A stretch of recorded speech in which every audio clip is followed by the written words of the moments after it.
இப்பொழுது கடந்த 21ஆம் ஆண்டு தேர்தலுக்கு முன்பு நம்முடைய இளைஞரணி செயலாளர் அவர்கள் தமிழகம் முழுக்க சுற்றுப்பயணம் செய்து தேர்தல் பிரச்சாரத்தில் ஈடுபட்ட பொழுது இன்றைய பிரதமர் நரேந்திர மோடி அவர்கள் மதுரையில் ஒரு பெரிய நிகழ்ச்சியை நடத்தினார்கள்.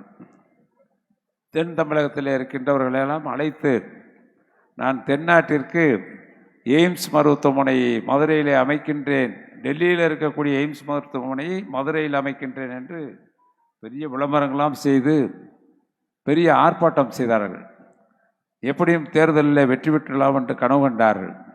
அப்பொழுதுதான் மதுரைக்கு வந்த வருங்கால தமிழகம் இன்றைக்கு கழகத்தினுடைய இளைஞரணி செயலாளரும் துணை முதலமைச்சராக இருக்கக்கூடிய நம்முடைய உதயநிதி அவர்கள் அதற்கு அடிக்கல் நாட்டியதோடு சரி, பணிகள் துவங்கவே இல்லை.